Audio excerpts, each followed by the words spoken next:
Welcome to our conference, 20 Years of Hijacking Human Rights, the Lasting Impact of Durban. I'm Gerald Steinberg, President of NGO Monitor. Before I begin, I would like to thank our co-sponsors, the International Legal Forum, Med Israel for Fred, My Truth, Stand With Us, Honestly Concerned, Belgian Friends of Israel, Sweden-Israel Alliance, Auditor Online, UK LFI, Mideast Freedom Forum Berlin, Palestinian Media Watch, Elnet, ILI, the Lawfare Project, HETZ, Ireland-Israel Alliance, and UN Watch. Almost 20 years ago, in September 2001, a few days before the 9/11 mass terror attacks, the United Nations Human Rights Commission held a conference, ostensibly to mark the end of the apartheid era in South Africa, and to adopt an auspicious plan of action under the heading of eliminating racism and discrimination worldwide. But instead, this mega event held in Durban, South Africa, was hijacked to launch a new and virulent form of hate and anti-Semitism that continues and expands. It was also in the context of Durban where the moral betrayal of the network of non-governmental organizations, NGOs, claiming to promote human rights and international law became very visible. This was the beginning of NGO Monitor.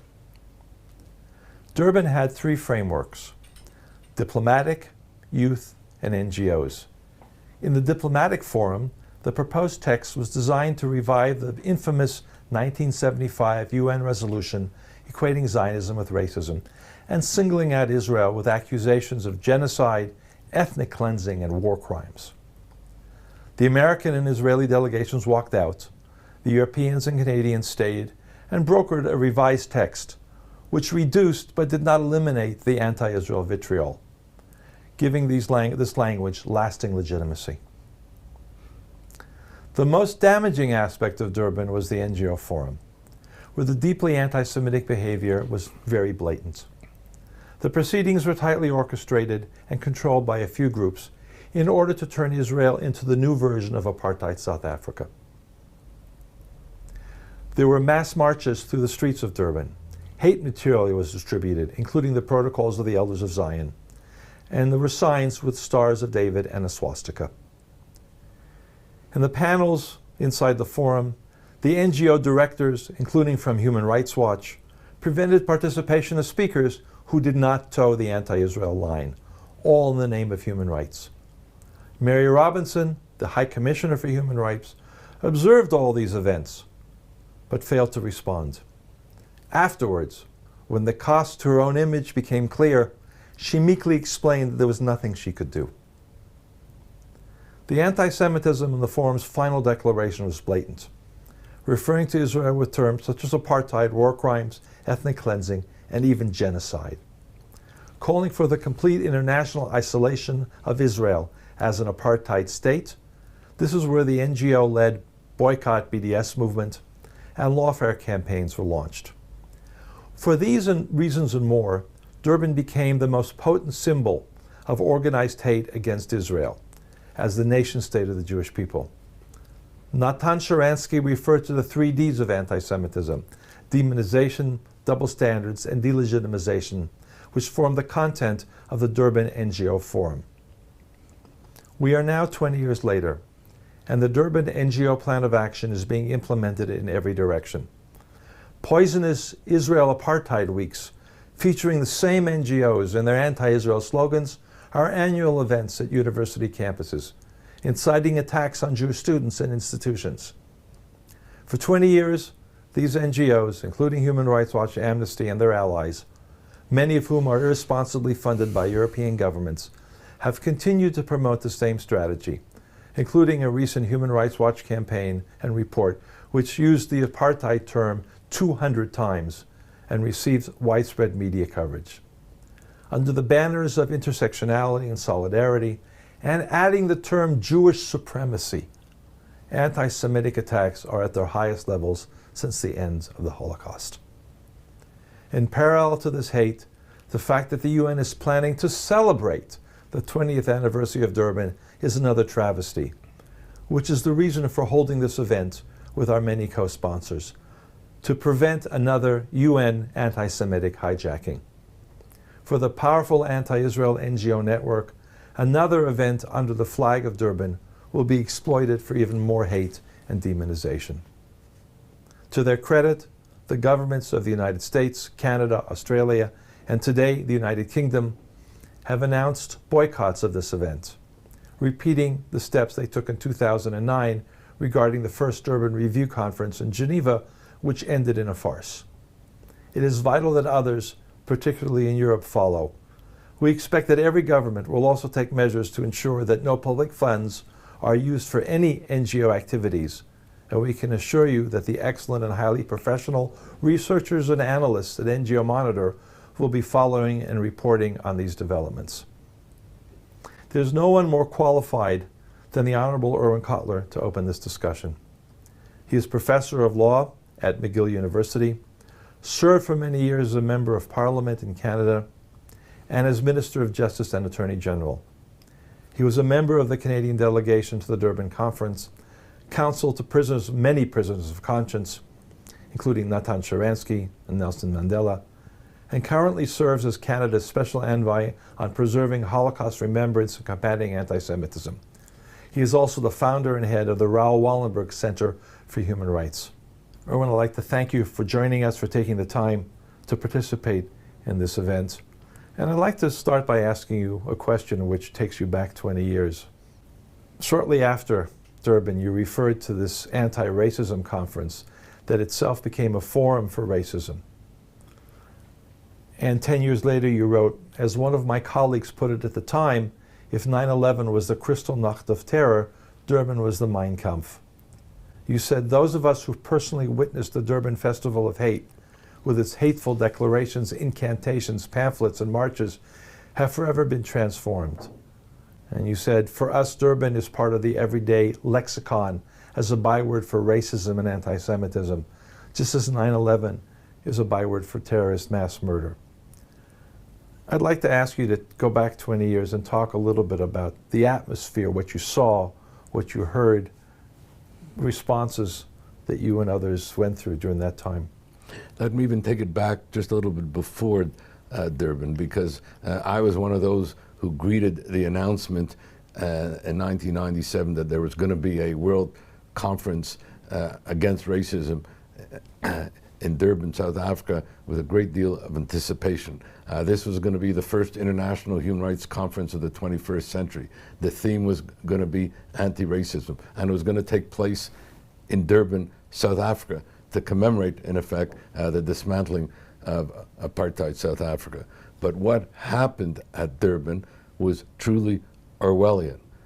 That which was to be a world conference against racism turned into a conference of racism against Israel and the Jewish people. That which was to be the first international human rights conference of the 21st century, at a time when human rights had emerged as a new secular religion of our time, turned into a conference which indicted Israel as the meta human rights violator. In a word, as Israel is the new Antichrist of our time.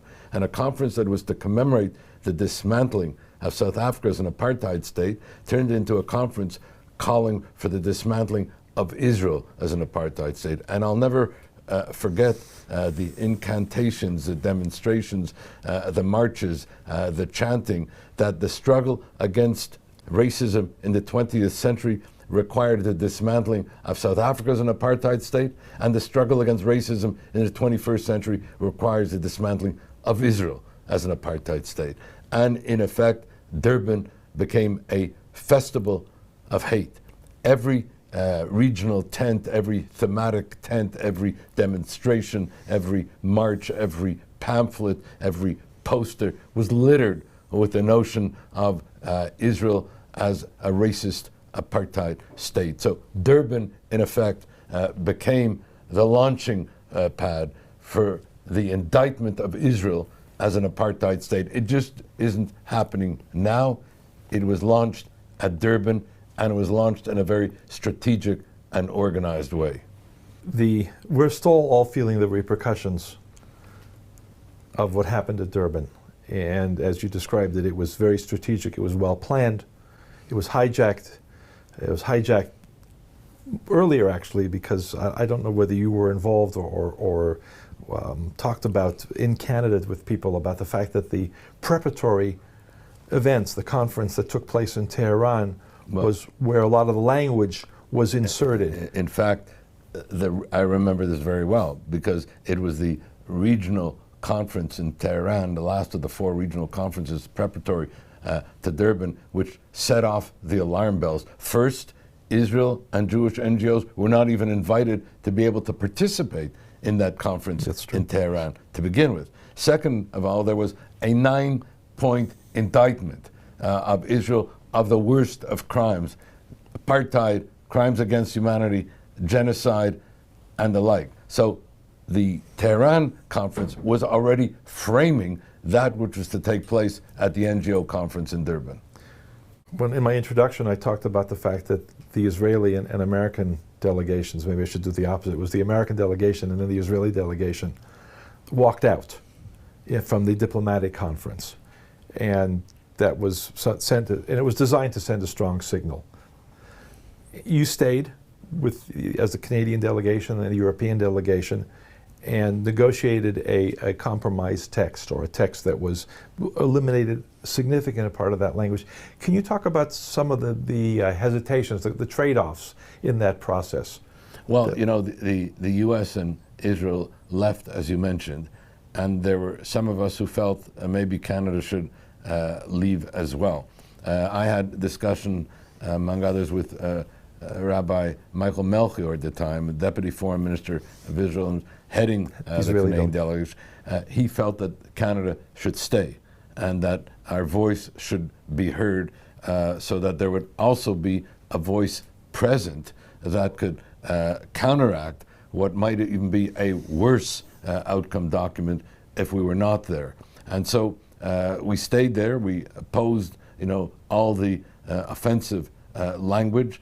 A good deal of that offensive language was excluded, but there were residues that remained. But it was, as you say, a decision. What was the most effective thing we could do? Walk out and join the U.S. and Israel, which would have been a principled decision, or stay and do so also out of principle, in the sense that we could effectively alter the outcome document, which was going to take place in any case, whether we were there or not, but we may be able to bring about a less egregious outcome document. And I think in that we succeeded.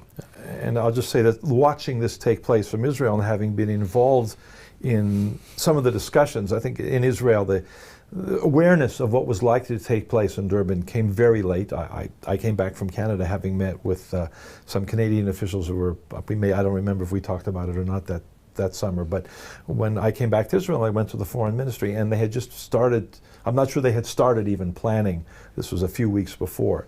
The Israeli delegation was put together very quickly. We did not spend time talking about the NGO forum at that time. And that turns out to have been the most virulent. There was no mechanism to alter the language, the actions. You talked about every tent and every place that you went in Durban, and we've heard from many people who were there the horrors of being in that environment.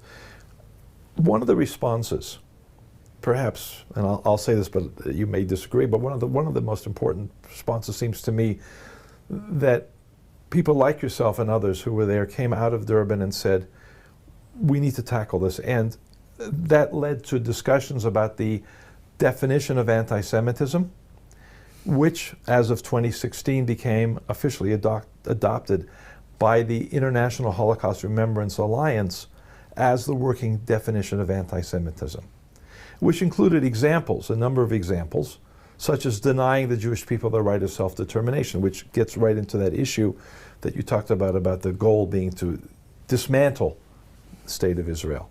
Or another example is claiming that the existence of the State of Israel is a racist endeavor.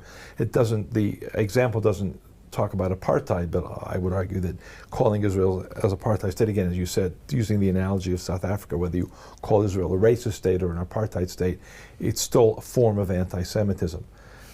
Another example is using double standards, requiring a level of behavior of Israel not expected or demanded of any other democratic nation. You were also involved in the process, a very important process and centrally involved, of writing this and bringing it through the process to becoming the consensus definition. Can you talk a little bit about the evolution of that language and that working definition? And then we can talk also about the controversies that exist now about it. Yeah, I think one of the things that have been missing in all the discussions about the IRA working definition on anti-Semitism, it is the most authoritative, comprehensive, international definition that we have. What's been missing are two things. Number one, it's the most representative. Namely, it was adopted in a democratic decision-making process over a period of 15 years by intergovernmental bodies, governments, parliaments, NGOs, experts, and the like.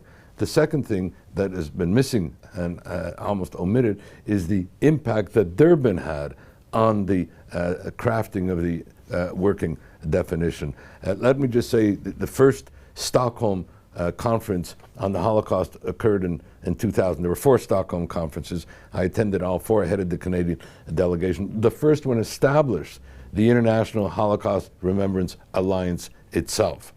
And we were already concerned then in 2000. This was before Durban, and Per Ahlmark, then former Deputy Prime Minister of Sweden, Göran Persson, the Prime Minister of Sweden, Elie Wiesel, and myself, began to discuss in that first conference the new anti-Semitism. And I spoke at that first conference and I said that classical anti-Semitism is discrimination against, denial of, assault upon the rights of Jews to live as equal members in any society they inhabit. The new anti-Semitism is a discrimination against, denial of, assault upon the right of Israel and the Jewish people to live as an equal member of the family of nations. That what is common to both forms of anti-Semitism is discrimination. All that has happened is moved from discrimination against Jews as individuals to discrimination against Jews as a people. That was before Durban. It was already in 2000. Then Durban took place in September 2001, and when we reconvened in Stockholm in January 2002, we then set to craft the IRA working definition. I was asked to identify the metrics, and I wrote an article about it in 2002, several successive ones afterwards, identifying anti-Semitism as the ultimate assault on human rights, developing different metrics, which found their way into the IRA working definition. But there's important parliamentary antecedents, and I want to reference this because this is also ignored. And that is, in 2008, we formed the Inter-Parliamentary Coalition to Combat Anti-Semitism. We had a founding conference in London in 2009, was chaired by Lord John Mann of the UK. And at that conference, that London declaration identified these metrics, again, which then became part of the IRA working definition. In 2010, we had a follow-up conference in Ottawa, reaffirmation of it. And then in March, February 2015, just before the year before the adoption of the IRA working definition, an important conference took place in the UN and then followed up in Canada, which Canadian Parliament adopted a unanimous resolution. I don't want to take too much time, but this resolution is not as well known as it deserves to be, and it also framed IRA. And the definition had 3 parts, and it's the resolution, 3 parts. Remember, unanimously adopted, all parties in the Canadian Parliament. The first part was alarmed at the global escalation in anti-Semitism. This was 2015. I don't have to tell you what has happened since. Second part calls upon the Canadian government to make the combating of anti-Semitism a priority in both our domestic and foreign policy. And then the last part said, criticizing Israel is not anti-Semitic, and saying so is wrong. But singling Israel out for selective opprobrium and indictment, denying Israel's right to exist, let alone calling for its destruction, is hateful and discriminatory and anti-Semitic, and not saying so is dishonest. A year later, we adopted the IRA working definition on anti-Semitism. Which has had very important impacts, and it's been adopted in a number of countries in different ways. In the UK, at universities, at local councils, and police have been trained in it. Mike Wine, who was involved in this process, spoke to NGO Monitor. We did a earlier discussion about how that has been used. But there's a pushback now. And it's actually interesting that what the so-called Jerusalem working definition, or the Jerusalem definition of anti-Semitism, which is really, from everything that I've seen, basically written and put together in Berlin within a German context, with all the complexities of post-Holocaust German politics and dealing with Israel, and where they claim that the IRA definition prevents legitimate criticism of Israel. And I don't remember anybody pointing out any example where the IRA definition, in fact, did prevent legitimate criticism. It's trying to put illegitimate terms like apartheid or genocide or ethnic cleansing into the box of anti-Israel rhetoric and call that legitimate criticism that is behind a lot of this Jerusalem alternative definition. It's interesting, and you might want to comment on this, that from what I've observed, that it comes up at exactly the time the attempt to weaken and sabotage the IHRA working definition comes at exactly the same time as we're doing 20 years after Durban, and exactly the same time as you have the same actors, the NGO actors, doing these big campaigns, reiterating, claiming this is new.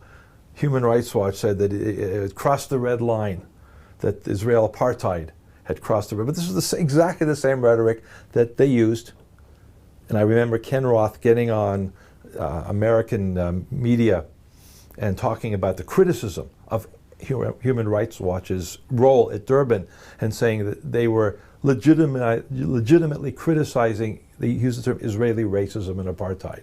So it's, from perspective that I see, it's been 20 years, same campaign, same language, not anything new, not anything particularly different, and the same excuse that what they're doing is legitimate criticism of Israel. They even claim to have invented a different definition of apartheid. Well, you know, the part of the critique, in effect, never references Durban at all. And that's why it is so important to frame the development of that definition as having been anchored in the hate festival of Durban and in that scurrilous indictment of Israel as an apartheid state, crime against humanity, etc. The other thing that is being ignored, apart from its ahistorical part of ignoring the development of the IRA definition, is that the IRA definition was anchored in human rights law in general and equality rights law in particular. What it basically was saying was that the Jewish people and Israel deserve equal protection and equal treatment before the law. I would have thought that this would have been a foundational human rights principle that all human rights NGOs would endorse. It also said that under the International Covenant on Civil and Political Rights, states have international legal obligations to prohibit incitement to hostility, discrimination, and violence. And this is also part of the framework that underpin the IRA definition. And the final thing about free speech, that this suppresses free speech, that's turning the IRA working definition on its head. In other words, the purpose of the IRA working definition was in fact to protect free speech. It was to protect the speech, for example, of Jewish students and their supporters on the campuses who are increasingly being marginalized, excluded, or silenced, not even being allowed to partake in any discussions on anti-Semitism. And it was intended to protect also legitimate criticism of Israel, intending also to protect those who want to speak in favor of Palestinian rights. It expressly said so. What it was excluding was the kind of scurrilous criminal type of indictment that is prohibited under international law and in particular denies Israel and the Jewish people, as I said, equality before the law, equal protection and equal treatment of the law. So this whole human rights framework is being ignored and inverted. That's a good lead into the question of what's happened and what is happening to the broader framework of human rights institutions and the frameworks that basically were the modern ones that were created in the shadow of the Holocaust. The Universal Declaration of Human Rights, the Genocide Convention, the frameworks within the UN Back in Durban, it was the Commission for the Human Rights Commission. Now it's the Human Rights Council and all the institutions. Durban was really it was a shock to the system. In 2006, there was what I refer to as a paper thin change from the Commission to the Council. But for instance, the infamous item 7 in the permanent agenda focusing on Israel, the only permanent agenda item that focuses on a single country state. But I want to ask you specifically about your own involvement. And in particular, when you left Parliament, you became very involved and lead and continue to be the main person behind the Raoul Wallenberg Center. Do you see room for further expansion of reforming the NGO community, because Raoul Wallenberg Center is an NGO? An alternative, it was a work that the late Robert Bernstein began when he left Human Rights Watch under the framework of advancing human rights. There are a few of these frameworks that are attempt to push back at what's happened in the NGO community and how that is reflected and reflects the agendas, the very distorted agendas of the Human Rights Council and similar institutions. Do you see that as expanding and developing an alternative voice? I should also include that the Geneva Summit, which is recently concluded, which does present what I would say a genuine perspective and focuses on the real heroes of human rights in the 21st century. Can you talk a little about your own involvement in that? Maybe also a little bit about Raoul Wallenberg and why you chose to name your center after him. Well, you know, as a Canadian, the United Nations is part of my DNA. Human rights is a central component of Canadian foreign policy. International law, I would say, is a central idiom of our identity. Professor John Humphrey, first my professor, then my colleague, one of the draftspeople of the UN Universal Declaration of Human Rights, also symbolizes its Canadianization with respect to human rights. What is so disturbing has been the phenomenon of what I would call the laundering or masking of the delegitimization of Israel, worse, of anti-Semitism under universal public values, under the protective cover of the United Nations. You mentioned the UN Human Rights Council. We shouldn't ignore that every year at the UN General Assembly, some 18 to 20 resolutions single out one member state of the international community. It happens to be Israel for some 20 resolutions of condemnation, while the major human rights violators enjoy exculpatory immunity. So it isn't only about the singling out of one member state for discriminatory treatment. It's the fact that we are effectively immunizing and ignoring the real human rights violators. That's in the UN General Assembly. I don't even want to get into on the UN specialized agencies, each one of them in its own. Just recently, the UN, the World Health Organization, declared that Israel not only is a violator of human rights, the only violator of health in the world. Similarly with regard to women, holding out that Israel, the only violator of women's rights in the world. And so one of the political prisoners whom the Raoul Wallenberg Center for Human Rights, we represent, Nasreen Sotoudeh, an iconic woman human rights lawyer in Iran who's gone down the line, you know, for women's rights, for environmental rights, for juveniles' deaths, and for et cetera, until some 3 years ago, she was convicted and sentenced to 38 years in prison and 148 lashes. But apart from the absurdity of that, Iran, 2 days later, was elected to the UN Human Rights Commission. So it's this Orwellian approach, you know, to human rights. So I mentioned the UN, but it's also under the authority, the laundering under the authority of international law. I don't know how many people realize, and this is a direct outgrowth of Durban, that the first time that the contracting parties to the Geneva Convention came together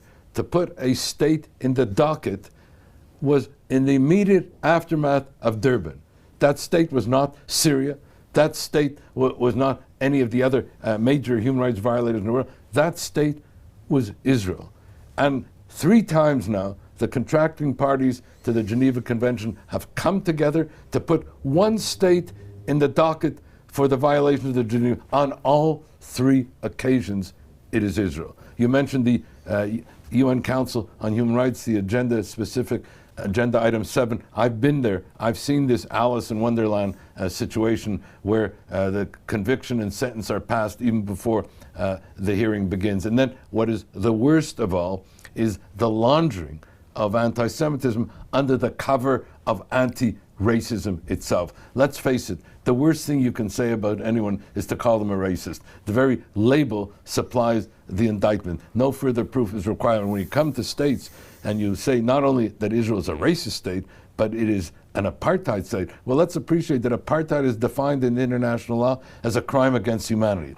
If you say Israel is an apartheid state, you're saying it's a crime against humanity. If it's a crime against humanity, then it has no right to be. Then we have an obligation to see that it has no right to be. And if that's not enough, you call it also a Nazi state. So not only does it have no right to be, but we have an obligation to make sure that it has no right to be. So this is the ultimate Orwellian inversion and corruption of human rights and international law. And NGOs, among others, should be amongst the forefront with respect to fidelity to human rights, humanitarian law, international human rights law, and the like. And the Raoul Wallenberg Center, which we founded, has been founded in remembrance of Raoul Wallenberg, who's Canada's first honorary citizen, who demonstrated how one person with the compassion to care and the courage to act can confront evil, prevail, and transform history. And I'll just give one example because it's very telling in terms of today. From mid-May to the beginning of July 1944, 440,000 Hungarian Jews were deported to the death camp Auschwitz. The worst, most horrific, most efficient killing field, if I can use that term, in all of the Holocaust. Raoul Wallenberg arrives in the Swedish legation in Budapest in mid-July 1944. And with a combination of bravery and bluff and mobilization, he brings together other embassies, and together, and under Wallenberg's leadership, they save 100,000 Jews in the next 6 months. So what the entire international bystander community did not do, one person, as I said, with the courage to care, the compassion to act and care, transformed history. And that is why we established the Raoul Wallenberg Center in remembrance, in commemoration, and that we should act upon that universal lesson, how one person with the compassion to care and the courage to act can confront evil and transform history. Not everybody can be a Raoul Wallenberg, but every day, each one of us, by one good deed, can help transform the scale of evil to good. I'd like to close by asking you one more question that continues this important moral foundation that you've laid out. One of the justifications, the justification that sometimes we often hear for some of the horrific violence, and it's important to remember that Durban took place as the backdrop of the worst terror attacks, mass terror attacks in Israel. It was just before 9/11, but at the same time there were buses, Palestinians were blowing up buses and blowing up cafeterias and restaurants and places where young people, the Dolphinarium in Tel Aviv was the first mass attack like that. All of this took just a few months before Durban. And it's being justified. We often hear voices, well, this is legitimate resistance against occupation, or it's even against apartheid. And at the same time condemning Israel's self-defense activities, the counter-terror actions, as violations of human rights and international law. That's the basis for going to the International Criminal Court, and the same NGOs with the same campaigns also since Durban. And those are central elements of the Durban strategy. How do you respond to that mantra of saying that resistance to occupation justifies this kind of mass violence? Well, first of all, that also turns international law and morality on its head. That also was one of the not only thematic developments at Durban, but in the immediate aftermath of Durban found itself into a UN General Assembly resolution. So that corruptive language, the right of resistance, right, so-called, entered into the lexicon, and what that does is, number one, it sanitizes terrorism on the one hand, and it frames the exercise of self-defense as if it was terrorism on the other. And that's why I say it's a kind of double Orwellian thing. If we take what was happening then, Durban was at the time of the worst terrorist outbreak between 2000 and 2004, as you mentioned. 1,000 Israelis were murdered, over 4,000 were wounded. Not a word about it at Durban. So the worst thing about it, was the sanitizing of terror and then trying to dress it up as if this was a legitimate resistance to occupation, and doing so in such a way as to preemptively indict any democratic country that would be responding legitimately through the exercise of self-defense. So it's not only just Israel that's at stake here. It is really the integrity of the whole human rights system, of the promotion and protection of democracies and the like, and the legitimacy of terror. And it's also a playoff on the words, in the Second World War, terrorism et résistance, as if this was, it brings in impliedly, the old echoes of Nazism.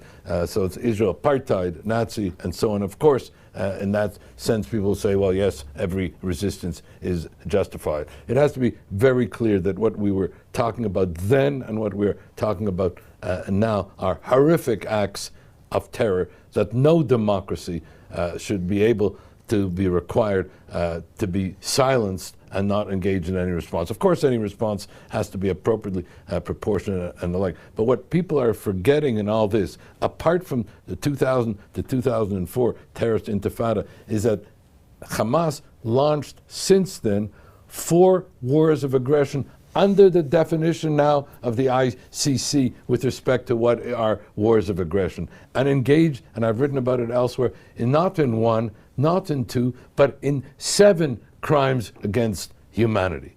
And so by us not exposing and unmasking this criminality, we are sanitizing terror, and we are undermining democracies.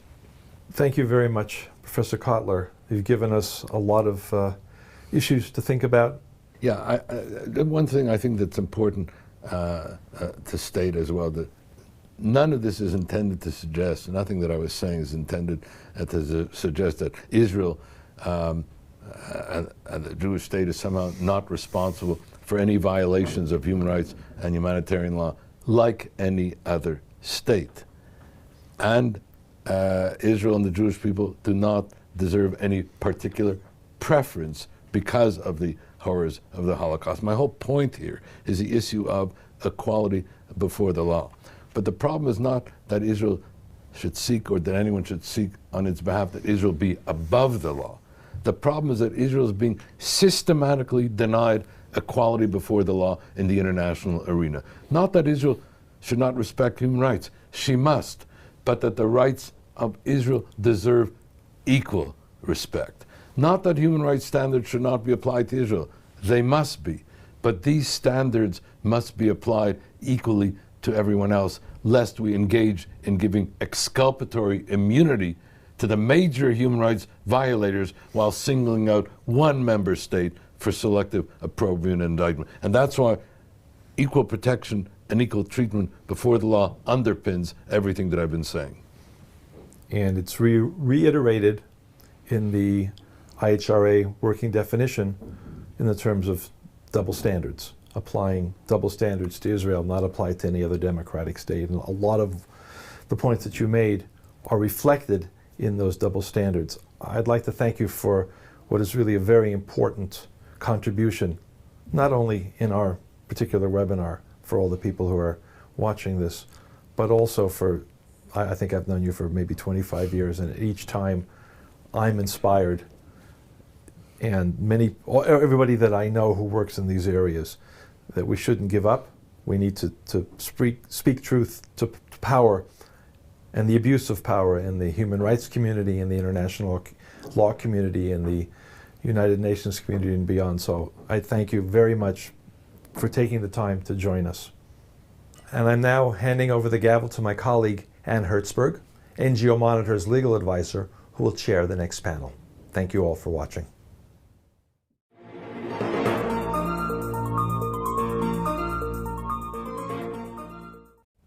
Hello, I'm Ann Hertzberg, NGO Monitor's legal advisor. Welcome to our panel on the lasting impact of the 2001 Durban Conference. We have a very exciting panel today with two former Israeli ambassadors to the UN in both New York and Geneva, and who are integrally involved in dealing with the aftermath of the Durban Conference. They will be joined by Professor Gerald Steinberg, NGO Monitor's president, who founded NGO Monitor in the aftermath of Durban and was one of the first people to identify the Durban Strategy campaign to delegitimize Israel. The 2001 Durban Conference must be seen in the context of the UN's dissonant relationship with Israel. On the one hand, the UN was the framework through which international legitimacy was conferred to the notion of a Jewish state. But on the other, UN bodies have been the primary venue for attacking the idea of Jewish self-determination and the legitimacy of Israel and the nation state as the nation state of the Jewish people. In 2001, the UN Human Rights Commission organized a massive conference in Durban, South Africa, ostensibly held to mark the fall of the South African apartheid regime, grandiosely named the World Conference on the Elimination of Racism, Discrimination, and Other Forms of Xenophobia. From the very outset of the Durban planning process, it was clear that anti-Semitism would be promoted rather than tackled, and that demonization and delegitimization of Israel would be a central feature. Durban marked the revival of the Zionism is Racism canard, and upped the ante to draw the equivalence between Zionism and apartheid, a campaign that we have seen in recent months intensify. Israel was also portrayed as the main embodiment of a genocidal regime guilty of ethnic cleansing, hearkening the worst human rights crises of the 1990s in Rwanda and the Balkans. At the preparatory committee meeting in Tehran, even though Israelis and Jews were unable to participate, the Office of the High Commissioner for Human Rights allowed the event to go ahead. The draft declaration issued accused Israel of a new kind of apartheid and made offensive comparisons with the Holocaust. UN officials, including High Commissioner Mary Robinson, claimed that they could not do anything to change the language. During the Durban Conference itself, the focus on Israel was coupled with grotesque displays of anti-Semitism and the exclusion of pro-Zionist speakers. The US and the Israeli delegations walked out of the conference. In order to prevent the Europeans from also leaving and ending the ability to produce a consensus document, Mary Robinson and others worked to edit out the offensive Tehran language. Nevertheless, the declaration adopted still singled out Israel alone. In addition, the language from Tehran merely migrated over and was incorporated into the NGO Forum Declaration. The NGO Forum, which was attended by 5,000 delegates from 1,500 groups, also called for the complete international isolation of Israel, which provided the basis for the anti-Semitic BDS movement. Post-Durban, an intense campaign of delegitimization and demonization emerged, the Durban Strategy, led by so-called civil society. These campaigns embraced BDS and focused on exploiting international legal institutions. In recent years, these efforts have included using the Human Rights Council to establish commissions of inquiry, promotion of an interstate complaint at the Committee on the Elimination of Racial Discrimination, and of course at the International Criminal Court. In this panel, we will discuss the events at Durban and the aftermath, including efforts to hold a repeat of Durban in 2009 and in September 2021. And what lessons can we take away from these events? So I'll now introduce our panelists. First, we have Ambassador Ron Prosor, who is the head of the Abba Eban Institute of International Diplomacy at the International Disciplinary Center in Herzliya. Prior to joining the IDC, Ambassador Prosor served as Israel's 16th permanent representative to the United Nations between 2011 and 2015. His previous roles include Israel's ambassador to the UK between 2007 and 11, and Director General of the Ministry of Foreign Affairs between 2004 and 2007. In his 3 decades with the ministry, Ambassador Prosor carved out an international reputation as one of Israel's most distinguished diplomats. Next, we have Ambassador Aviva Rav-Schechter. who is the first special envoy for the implementation of UN Security Council Resolution 1325, Women, Peace, and Security. In September 2020, Ambassador Raj Schechter completed 4 years of service as ambassador and permanent representative to the United Nations and other international organizations in Geneva. From 2000 to 2005, Ambassador Raj Schechter was Minister Counselor and Head of Public Diplomacy at the Embassy of Israel in Washington, D.C. She then became Director of the Department for Combating Anti-Semitism and Holocaust Remembrance. During her tenure in this post from 2005 to 2011, Ambassador Raj Schechter established the Global Forum for Combating Anti-Semitism and was co-head of Israel's delegation to the International Task Force on Holocaust Remembrance. On completion of this post, she was Deputy Director General for the Middle East Affairs and Peace Process from 2011 to 2016. Ambassador Raj Schechter holds a BA and MA on Middle East Studies with honors from Hebrew University and is a recipient of the Golda Meir Fellowship. And lastly, we have Professor Gerald Steinberg, who is the founder and president of NGO Monitor and Professor Emeritus at Bar-Ilan University, where he founded the program on conflict management and negotiation.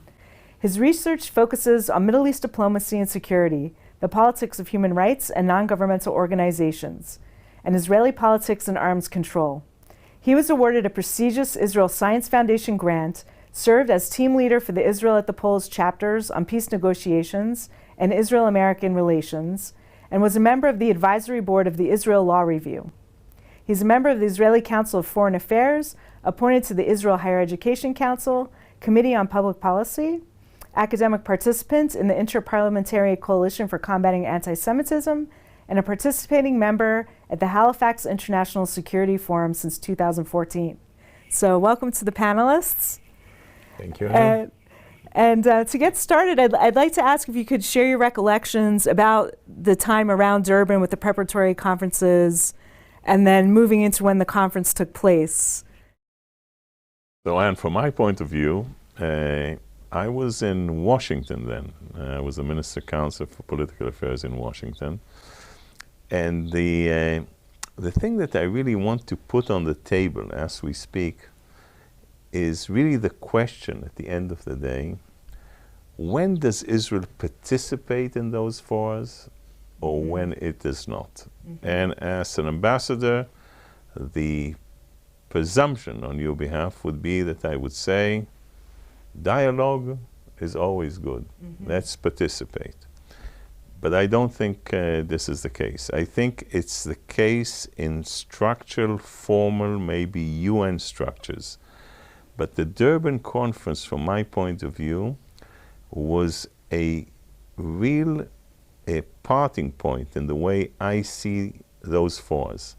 Because we think, and it's especially the case with lawyers, excuse me, Anne, that they think that through legal argumentation, logical flow of ideas, you will be able, in essence, to make an argument that would change someone's mind.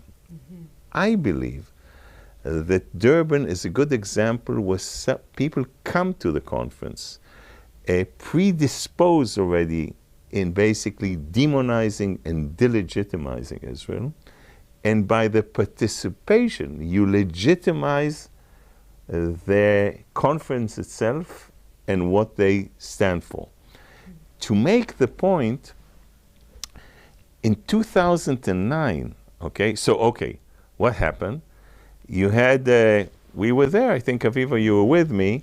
3 days afterwards, we had 9/11, okay? People forget that. Right. And because of 9/11, in 2009, first of all, the world focused on who are the real human rights abusers, okay? So it got a coalition of the democratic countries basically focusing on Al-Qaeda, on terror, the bad guys, okay? And already in 2009, what the countries like the US, Canada, and basically others who did not participate, the logic that I'm applying now came to their minds in saying, if we don't participate, we basically delegitimize those decisions. So I think, and we see it now because we see it all the time, again, with the Council on Human Wrongs. You call it the Council on Human Rights. Okay. Basically, the decision lately, should we not participate?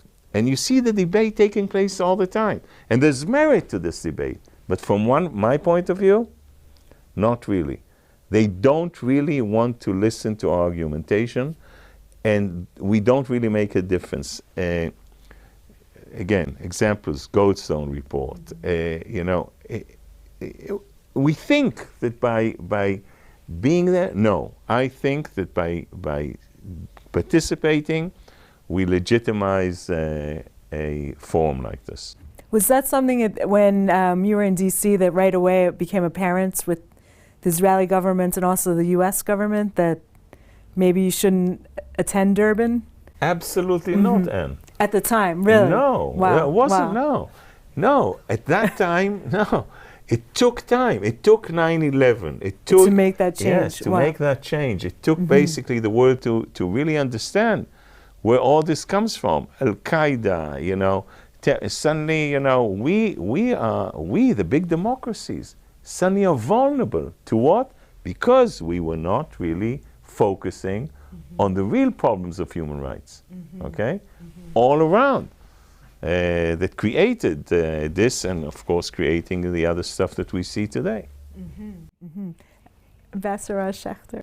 Well, indeed, I was in Washington too, as you said, On, and in retrospect, I think that we saw the signals of what is going to happen in Durban 1 already in the regional conference in Tehran just before, because the document that came out, that the 4 regional conferences created a blueprint for the DDPA, and we knew what was going to happen, and indeed it happened. Let alone the fact that Israel was not invited, of course, to this regional conference, nor the NGOs and the Jewish NGOs. Now, the High Commissioner there, Mary Robinson, said that she was trying, and also regarding the text itself of the DDPA. But I must say that once we saw that the whole conference against racism was hijacked by an intentional campaign of delegitimation of Israel, of putting a twist of the whole concept of fighting racism. After all, the State of Israel will join, as you say, any conference that will fight racism. We will be the first to be there. It's now a declaration of independence and along the years.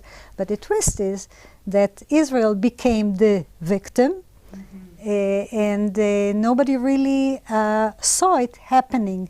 They just wanted to have a conference and to find a right way of putting things so that there will be only one paragraph that is dealing with one regional conflict and one paragraph that will mention the Palestinians without mentioning Israel. But all comes to the fact that Israel is the apartheid state, Israel is the racist, and so forth. And in Durban too, of course, and I was there in Geneva. At the time I was in charge of combating anti-Semitism. I think that we delegitimized it from the very beginning, but we were prepared for a campaign to delegitimize the conference and also to support Israel. And you saw a totally different atmosphere. I recall the time when Ahmadinejad gave his speech and most of the countries, the like-minded, left. And of course, at the very same time, the media was with us in a side event with Elie Wiesel, the late Elie Wiesel, who talked at the very same time.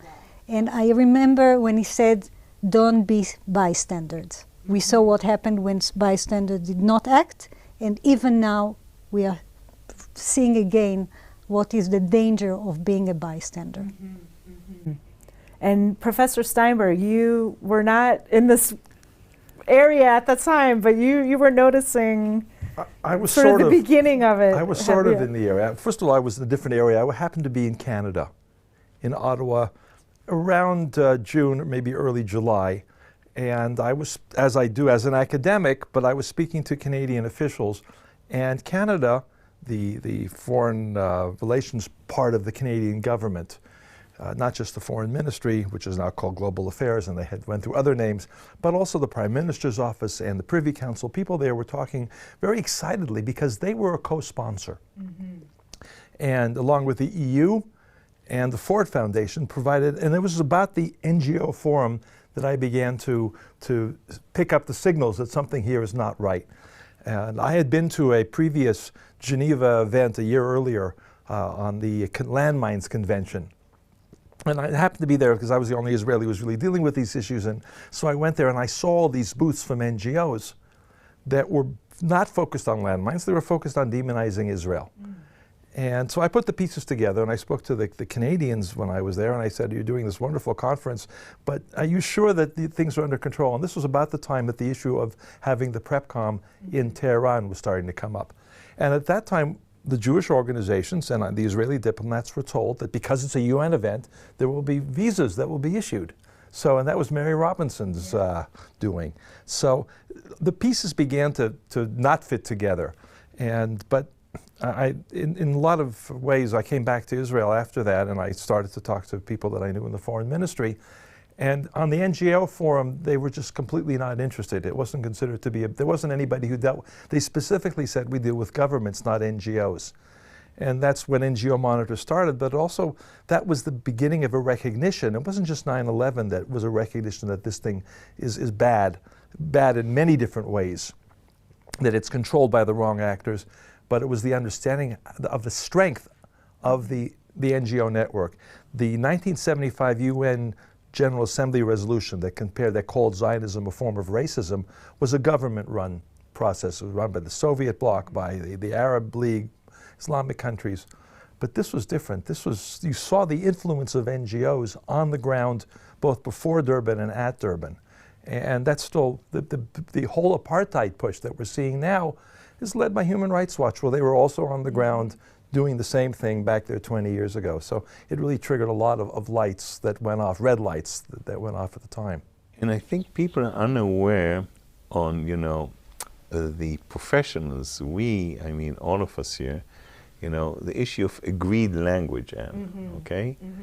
The minute you stick into UN structures and force language, this language is taken, repeated, and then basically conveyed and dispersed all over. And fighting it, this is a decision by, this is the language, okay? And from my point of view, this, let's say 1975, racism, Zionism equals racism. Okay, we turned it around in 1991, but I think if you walk the halls of the United Nations, in New York, in Geneva, it's still stuck. And, it's stuck out there because it basically gave legitimization to go out in all the different outlets at the UN to brand Israel. And Gerald said something really important, because diplomacy, it was then, but we caught on to it. Aviva dealt with it in Washington. It's not just government to government.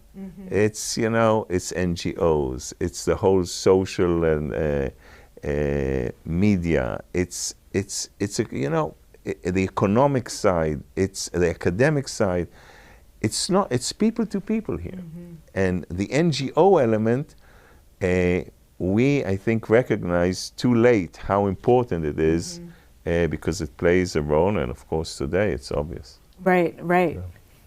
And in the immediate aftermath, I mean, it seemed like right away they started implementing the Durban Declaration and the program against Israel. You had the BDS movement began, and the ICJ case, the International Court of Justice case against the security barrier. And what is in addition to that, they always use that in essence saying, this is legitimate criticism of Israel, right? So all those anti-Semitic elements, okay, which was there, you mentioned the BDS, you see, it's not Israel, it's 48, it's the existence of the state. Elements which are clearly anti-Semitic. And the IRA Declaration, okay, you see the IRA Declaration, they make the connection with the understanding that this is anti-Israel. But God, I mean, look at what's happening now in Europe, in London, in Jewish women. why go far? You know, this TikTok game, you know, hit the Jew, and basically also take it on camera. You know, this is anti-Semitic to the core. Did so Ambassador Schechter, around that time, that's sort of when the Israeli government started to really put together significant programming to combat anti-Semitism. So again, I'm taking you back to the Durban conference. We have to remember, as you mentioned, that we had the second Intifada, and we had September 11th, 3 days later. And I think there was an accumulation of more than events, processes that were given the boost in Durban 1 for the BDS movement, for the campaign of apartheid. You saw it all over campuses in the United States and also in Europe, and I was facing it. And one of the biggest challenges that I saw is that once you install a language and a term, then everybody accepts it, even though they know that it's not true, but it's being politically correct. We saw also the Jewish students that couldn't fight against that, and we have been trying. So the Ministry of Foreign Affairs at the time, seeing these processes, decided to integrate into its foreign policy the need to combat anti-Semitism and also the remembrance of the Holocaust. The fact that there is an International Remembrance Day by the United Nations is part of that modern campaign, I would say policy, and we managed to convince everybody that fighting anti-Semitism and the remembrance of the Holocaust are important instruments and tools in order to stop this delegitimation and also to learn the lessons of the Holocaust. Because as you recall, in the text, the initial text of Durban, they wanted to put Holocaust in plural. Right. And not even in a capital H. Right. And this is something that we managed to change. So I'm taking that. You mentioned IRA, the IRA working definition from 2016. I was a co-chair with Avner Shalev, the head of Yad Vashem, and we decided to create a subcommittee within ITF, then the International Task Force, then it became IRA, to deal with the new anti-Semitism, the fact that delegitimation of the State of Israel and putting Israel as a racist state is bringing in not a new type of anti-Semitism, because we saw it already in 1975 in the equation, but it is bringing many NGOs, civil society, to join this campaign.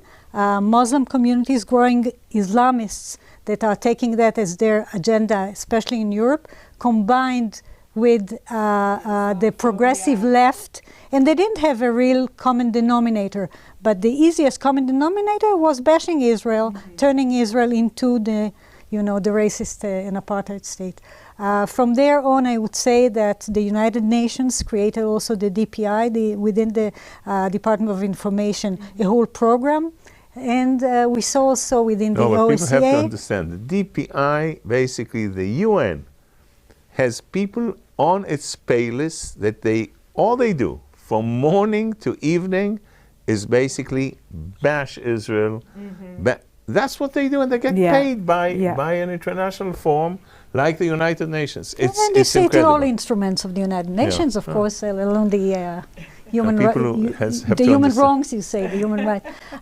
But indeed, we saw the nomination of a special envoys by countries, by government, and you mentioned the Global Forum. The Global Forum was, I think, one of the most important creations because it became the biggest international forum to discuss fighting anti-Semitism with governments, with parliaments, and with civil society. I think it integrated those three most important elements and created the policy, and I think that this is one of the most important instruments until now to discuss and to eliminate the spread of anti-Semitism. So one thing, Professor Steinberg, that I find really interesting is one would think, a group like Human Rights Watch or Amnesty International would be total partners in this effort to fight anti-Semitism. That's one a primary objective of supposedly universal human rights.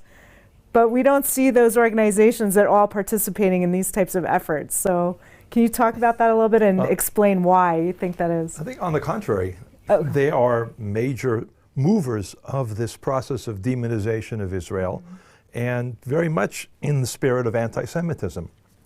And there are many different explanations, and as an academic, I'm not going to waste go through a lot of, there are lots of courses that one could discuss all the different aspects, but there are a few things that stick out. I want to start with exactly the fact that they are very much integrated into the UN system. That once the language, you talked about the fact that once the language is adopted, it's there forever. If you want to speak, and we've seen it in Geneva, and you've certainly seen it in Geneva and in New York, but if an organization or an official of an organization like Human Rights Watch or Amnesty or all the Palestinian groups or the Israeli groups want to speak on the platform and have privileged status, then they have to toe the line. They toe the line so well that in fact they're enthusiastic supporters of that line, but it's so deeply built in. Really, in the 1950s, you began to see that, certainly by the 60s and 70s, the United Nations as a very malleable forum for promoting the Palestinian narrative, the anti-Israel narrative. So the human rights organizations, the organizations that call themselves the supporters of human rights, are very much built into that system. They grew up during that period. They became, first of all, they were formed, Amnesty in the 60s, Human Rights Watch in the 70s, but then developed their roles and their importance, and then from that, the funding that they got, all built into that UN system. I think that's a major factor. There are other aspects as well that have to do with traditional anti-Semitism. You see that very often in among groups that are based in the UK and in Europe, and unfortunately even in Amnesty. When it was started, it had a very much, and Jews who were Jewish internationalists were very involved in the founding of Amnesty, as they were in Human Rights Watch and the whole process. But you see that the infiltration of people who are very much in the tradition or within the history of anti-Semitism and singling out Jews and Israel as a Jewish state. So by the 80s and 90s, that became part of that NGO process as well. And then you add to that the very important role played, the power, the influence of, I would call the pseudo-NGOs, that are the Palestinian groups and many others that are out there in different Islamic countries, different Arab countries, and also represented in Europe. They also they reinforce all those other tendencies. You add all those pieces together, and you have a very strong NGO network, which is very much built into the anti-Israel narrative and the anti-Semitic narrative. So it's interesting because when Secretary General Guterres came in, he appeared to make anti-Semitism kind of a cornerstone of his tenure, fighting anti-Semitism. And there's one special rapporteur on freedom of religion, Ahmed Shahid, who wrote a very good report last year about tackling anti-Semitism, recommending the adoption of the IRA definition of anti-Semitism. And in the past year, they appointed Miguel Moratinos as a special envoy. Yes. Although I don't really know what he's done to date. It's more of a dialogue of civilization. Right. So, but then on the other hand, you have the Human Rights Council. You have the Committee on the Inalienable Rights of the Palestinian People. So it's, on the one hand, you have some people trying to make a difference, right? And then on the other, they seem to be completely going backwards. So, and then the Durban process also. 2 things. What Gerald said, if I had to capsulize this, is structural and institutional bias ingrained in the structures of the United Nations, okay? This has taken years, it was incremental, but they managed to really create those structural, inside the organizations that basically work from within, okay? Which are very, very hard to counter. The point here is that it's not just that. It's, for example, and I had, this was Foreign Service, Ambassador Gillerman was then in New York on the Holocaust Memorial Day on the 27th of January. It was really hard work. It was headed by Silvan Shalom, who basically talked to every dignitary that came. But how hard it was to really get this through. And very proud of this, okay? It's important because it's educational generation. It's not just the resolution itself. But if you think about this, here is Guterres, anti-Semitism. It's probably lately my lack of hearing as I get a bit older. I haven't seen him say anything about things that are coming out from Tehran.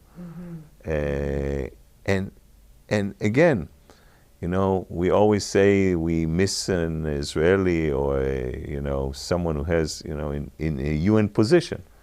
We have no assistant secretaries at the UN, Syria, Libya, all the world has them. We don't. We don't have one single, at the assistant secretary and upwards.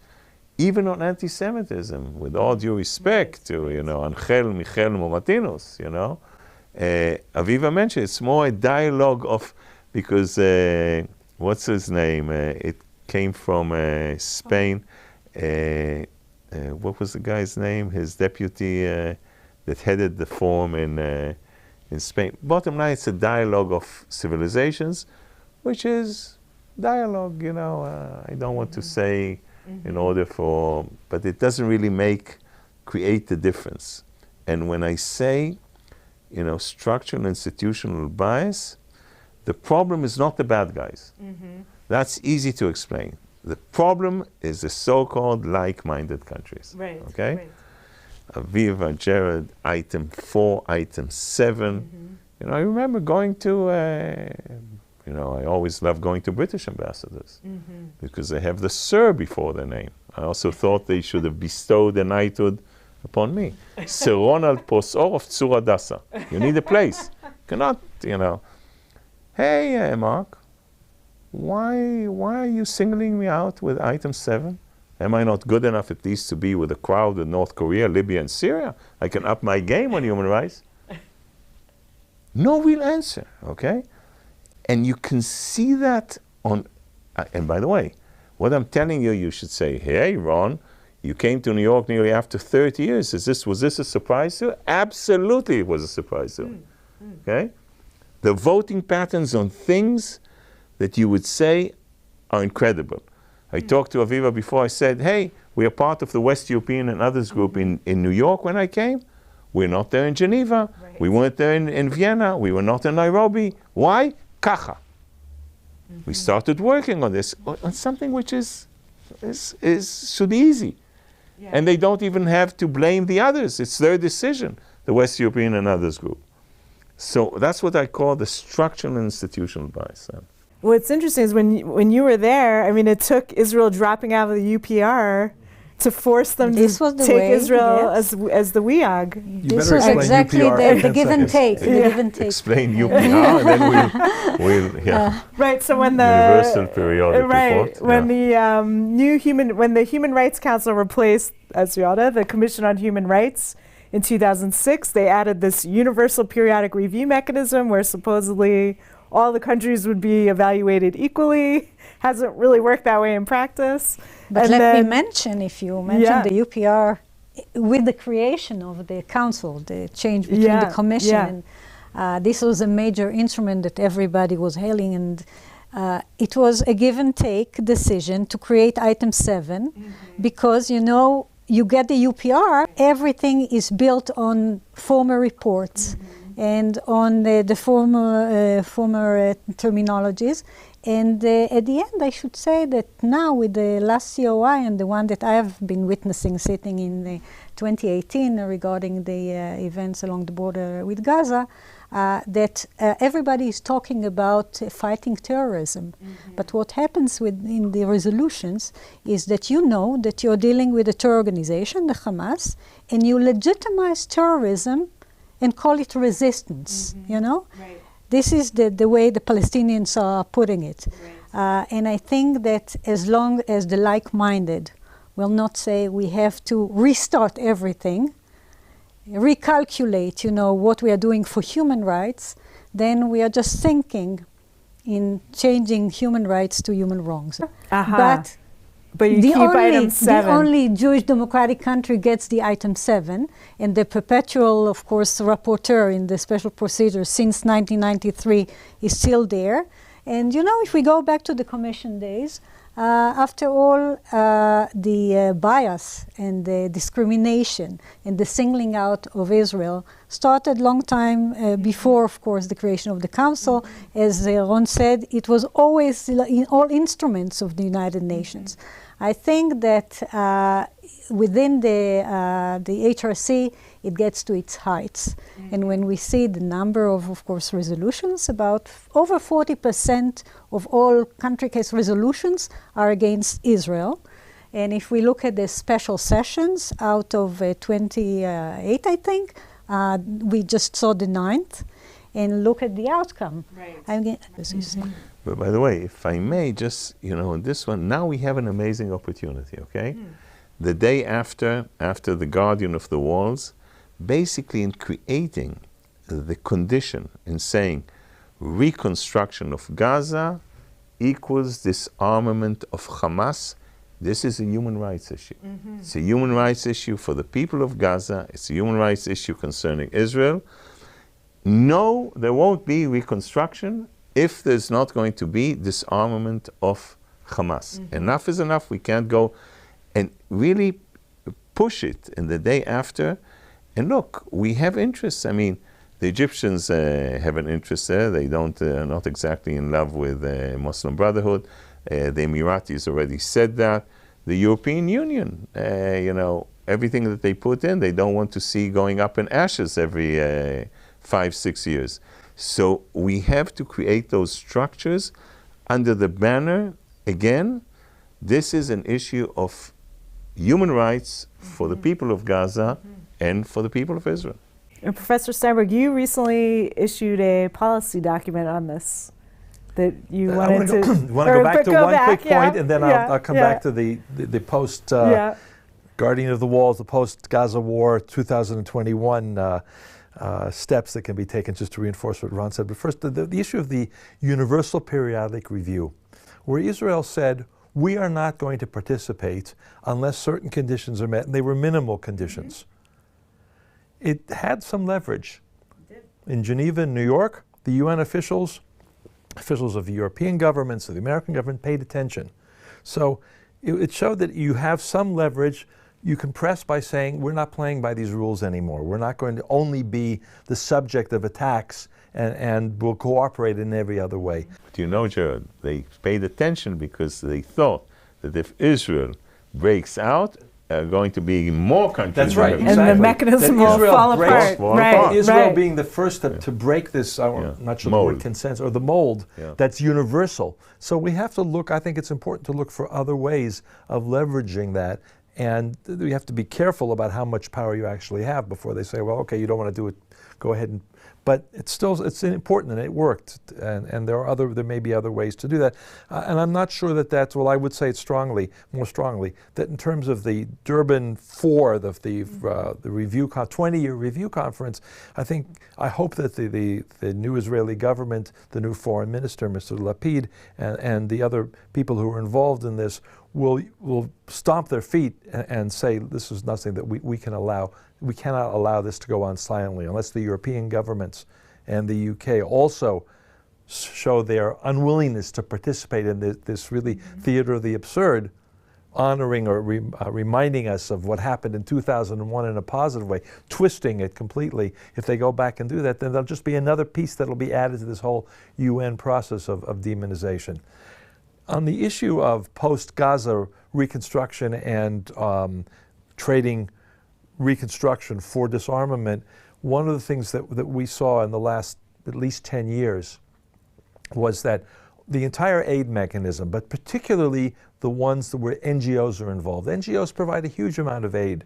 Governments use them as mechanisms by which to transfer the responsibility and the funding and the goods from European capitals, Canada, US, Australia, through to Gaza.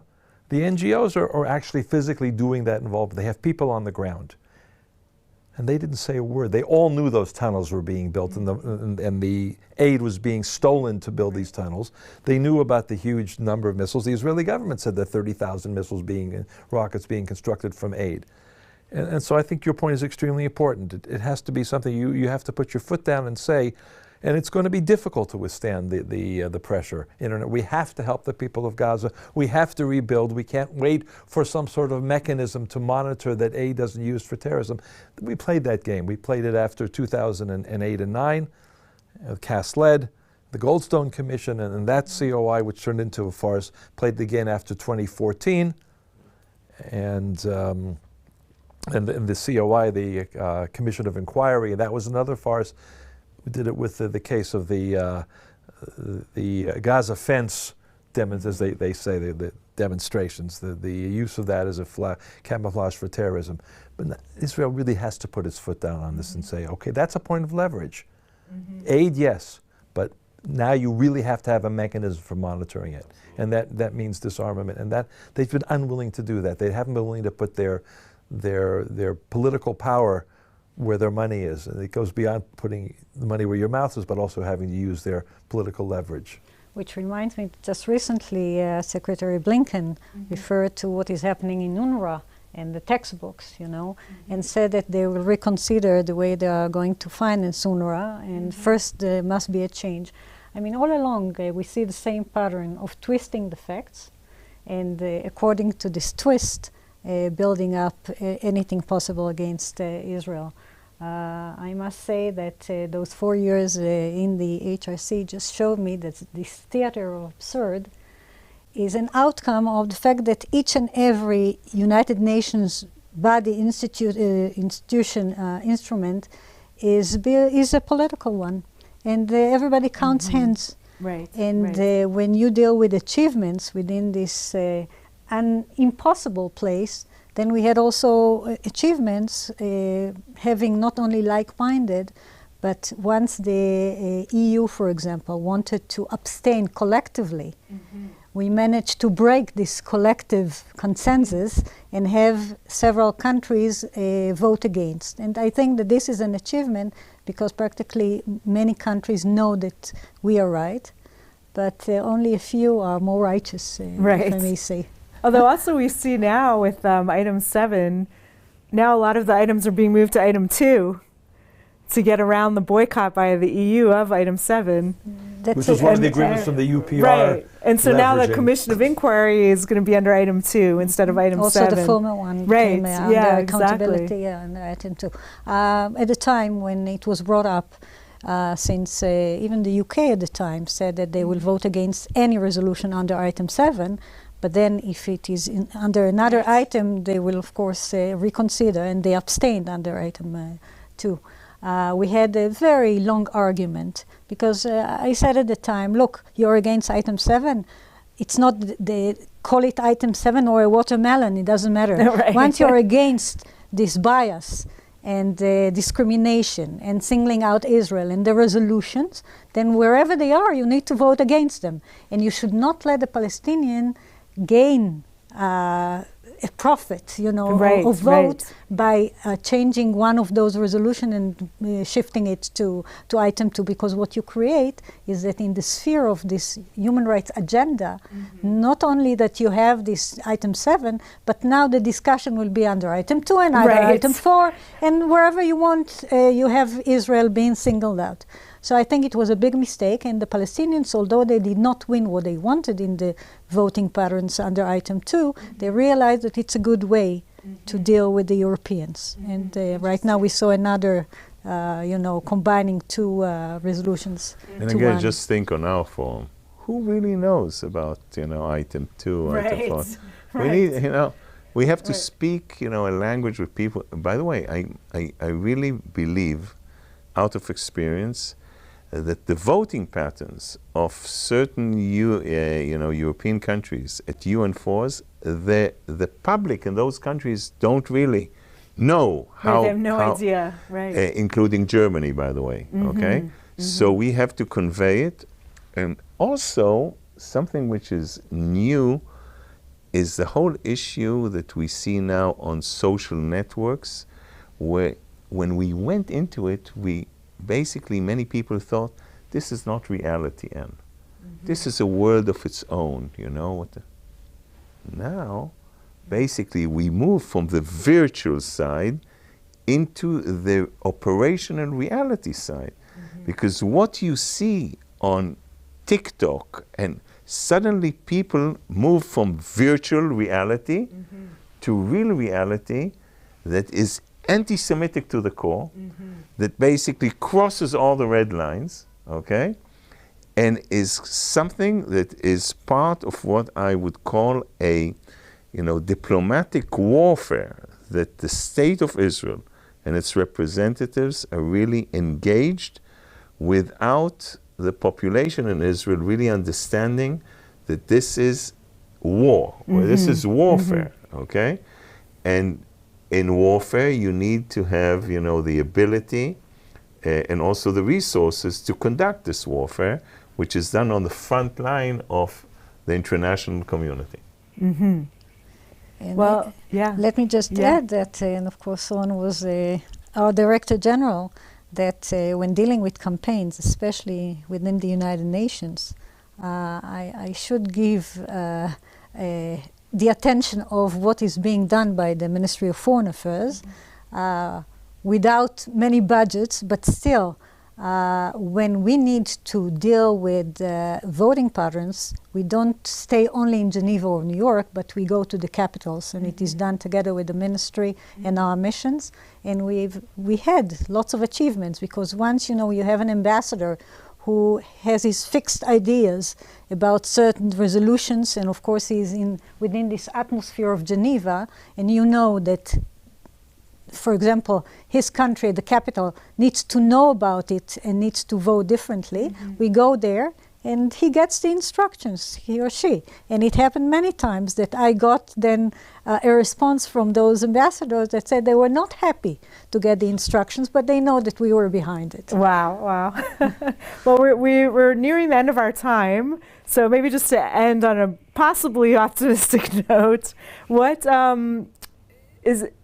would you suggest could be done to make some changes in this atmosphere? Look, I think that, when I look at the United Nations, 193 member states, out of which only 87 are defined by the UN, not by me, as democracies.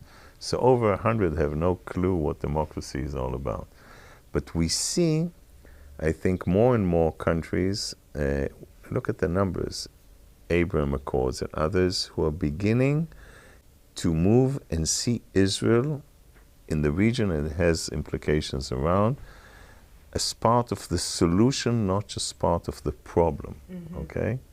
Now, I think a lot of work has been done to really, in resolutions, sustainable development, disabilities, stuff that Israel and Jews can be proud of what Israel does in the world. And I think we have to push that much stronger. And and I think people should know that under the radar screen, there's a lot of respect for what Israel does. And we have to bring it more to the world's attention. So I'm optimistic that we are in the right trajectory, but God, this is a daily fight that we have to deal with. Well, indeed, I think that we have to continue and be optimistic, but work hard on our narrative, because I think that we are right, and many know it. There are on-the-record and off-the-record relations in the international arena.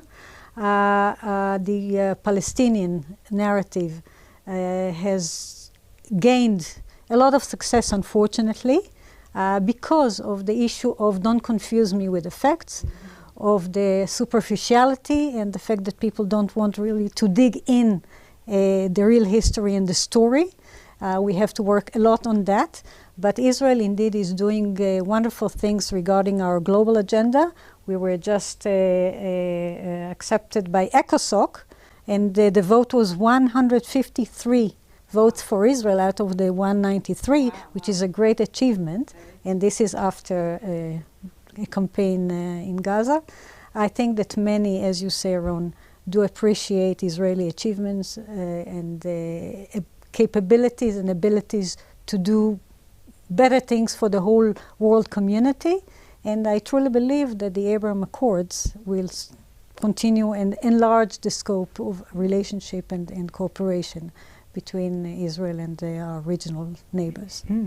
And Professor Steinberg, last word. Right after Durban, almost 20 years ago, the sense was, but the NGO community, they had a great accomplishment, and their allies. And they had managed to take the language and the mechanisms that were used to destroy, to take apart the apartheid regime in South Africa and apply it to Israel. We're 20 years later, and they've done, in practice, they've accomplished very little. Maybe they've accomplished the opening of investigations against Israel, and I'm not belittling this, but it took them 20 years by the International Criminal Court. The expectation was that they're on the verge of a tremendous success in doing that within a few years, 3 or 4 years. There's a huge amount of money that went to the BDS movement, particularly by NGOs like Human Rights Watch, that had this huge campaign to get Airbnb, and from there they were going to go to Silicon Valley. All fell apart. Now they have their really disgusting, there's probably even stronger words, this apartheid, Israel apartheid report. 200 times they used the word apartheid, and they got in the New York Times and other places. But I'm not sure that any of that will remain in a few months, that anybody will remember this. And I think we have to continue to do what we do best. There's certainly the Israeli government, the foreign ministry, in the area of public diplomacy and dealing with soft power, has done tremendous work and continues to do it. And everybody's aware of that. There's a much more strategic approach to all of these things.